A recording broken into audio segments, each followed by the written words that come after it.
নমস্কার বন্ধুরা, ভজহরি মান্না কিচেনে তোমাদের সবাইকে স্বাগত। এখন খুব গরম পড়েছে, তাই চারাপোনা মাছ দিয়ে, সবজি দিয়ে, দই দিয়ে, মশলা ছাড়া একটা মাছের ঝোল করে তোমাদের সঙ্গে আজকে শেয়ার করছি। আমি এখানে পটল নিয়ে নিয়েছি, গাজর, ঝিঙে, পেঁয়াজ, রসুন, আলু সব দিয়ে আমি আর দই সব দিয়ে আমি একটা পাতলা পাতলা মাছের ঝোল করে তোমাদের সঙ্গে শেয়ার করছি। চলো রান্নাটা শুরু করি। সবার প্রথমে আমি গ্যাসের মধ্যে একটা কড়াই বসিয়ে দিয়েছি আর তাতে একটুখানি সর্ষের তেল দিয়ে দিচ্ছি। আমি সর্ষের তেল দিয়েই মাছের ঝোলটা রান্না করব। তেলটা যখন গরম হয়ে গেছে, মাছগুলো আমি ভাজতে দিয়ে দিচ্ছি।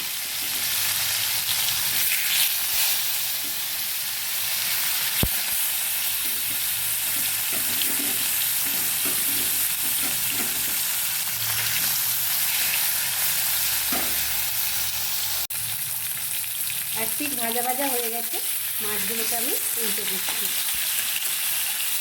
খুব টাটকা মাছ, তাই জন্য আমি বেশি লাল করে ভাজবো না, একটু এপিট ওপিট করেই নামিয়ে নেব।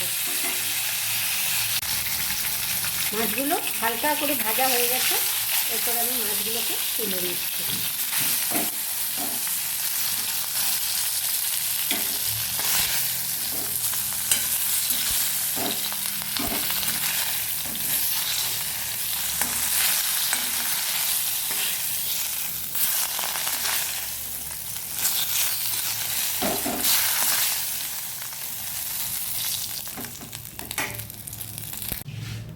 মাছগুলোকে তুলে নিয়ে ওই গরম তেলে আমি একটু কাঁচা লঙ্কা দিয়ে দিলাম। শুকনো লঙ্কা ব্যবহার করবো না এত গরমে, তাই জন্য একটু কাঁচা লঙ্কাই দিয়ে দিলাম। একটু গোটা জিরে দিয়ে দিচ্ছি আর দিচ্ছি একটু রাঁধুনি ফোড়ন। মাছের ঝোলে রাঁধুনি ফোড়নটা খুব সুন্দর একটা গন্ধ হয়। এরপরে দিয়ে দিচ্ছি কেটে রাখা পেঁয়াজগুলো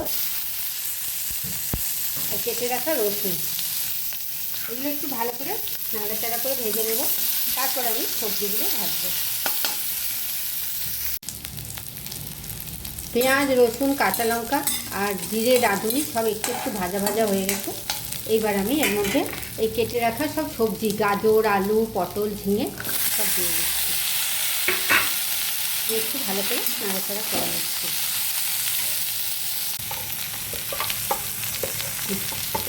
দিয়ে দিচ্ছি পরিমাণ মতো নুন আর একটু হলুদ। সবজিগুলোকে এবার আমি ভাজা ভাজা হওয়ার জন্য একটু ছেড়ে দিচ্ছি। একটা ঢাকা দিয়ে দিচ্ছি যাতে সবজিগুলো সুসিদ্ধ হয়। এদিকে আমি একটু টক দই রেখেছি, তাতে একটুখানি আমি কাশ্মীরি মির্চ দিলাম আর একটু মাছের ঝোল মশলা দিলাম। এই দুটো দিয়ে দইটাকে আমি ফেটিয়ে রাখছি। আমি আদা রসুন বাটা দিইনি, শুধু পেঁয়াজটা আর রসুনটা ভেজে দিয়েছি। কেন কি বাটা মশলা দিলে মাছের ঝোলটা একটু বেশি ঘুরুপাক হয়ে যায়, আর এখন যা গরম হজম করা খুব কষ্ট, তাই আমি কাটা মশলা আর একটু দই দিয়ে মাছের ঝোলটা তৈরি করছি। একবার দেখে নিই ঢাকা খুলে। সবজিটা ভাজা ভাজা হচ্ছে।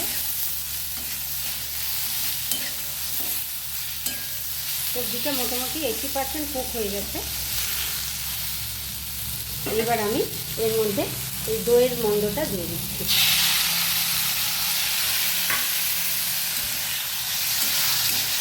দই খেলে পেটটাও খুব ঠান্ডা থাকে আর ঝোলটারও একটা সুন্দর টক মিষ্টি স্বাদ আছে।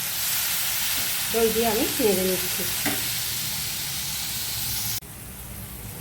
দই দেওয়া হয়ে গেছে। এরপর আমি একটুখানি মিষ্টি ফেলে দিচ্ছি, একটু চিনি দিয়ে দিচ্ছি, তাহলে মাছের ঝোলটা টক মিষ্টি নোনতা হয়, খুব সুন্দর খেতে হয়। এরপর আমি দিচ্ছি দইয়ের বাটি ধোয়া জলটা। পাতলা পাতলা খেতে হয়, কিন্তু খুব সুন্দর স্বাদ হয়, পেটেও ভালো, এই গরমে মুখটাও ছেড়ে যাবে। এবার আমি সবজিগুলো সেদ্ধ হওয়ার জন্য আরেকটু ঢাকা দিয়ে দেব। সবজিগুলো একবার খুলে দেখে নিই। সবজিগুলো ফুটে উঠেছে, মোটামুটি সেদ্ধও হয়ে গেছে। এই পর্যায়ে আমি ভেজে রাখা মাছগুলোকে ঝোলের মধ্যে দিয়ে দিচ্ছি।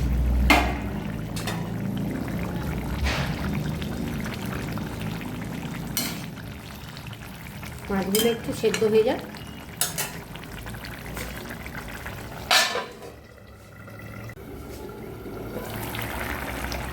মাছগুলো ঝোলের মধ্যে সেদ্ধ হয়ে গেছে, সবজিগুলোও হয়ে গেছে। এই পর্যায়ে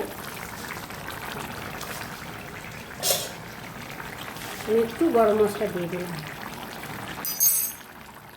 ব্যাস তৈরি হয়ে গেল আমার সবজি দিয়ে চারাপোনা মাছের পাতলা পাতলা দইয়ের ঝোল। এটাকে 10 মিনিট স্ট্যান্ডিং টাইমে রেখে আমি এবার গ্যাসটা বন্ধ করে দিচ্ছি। তারপর আমি এটা ঢেলে নেব।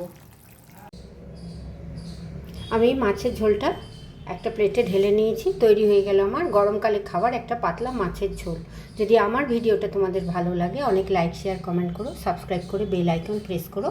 কোন বন্ধু কোথা থেকে দেখছো জানিও। সবাই খুব ভালো থেকো, সুস্থ থেকো, সাবধানে থেকো। এইভাবে একবার সবজি দিয়ে দই দিয়ে পাতলা পাতলা মাছের ঝোল বানিয়ে এই গরমে খেয়ে দেখো কেমন লাগছে, কমেন্ট বক্সে লিখে জানিও। আবার দেখা হবে পরবর্তী কোনো নতুন ভিডিও নিয়ে। ধন্যবাদ।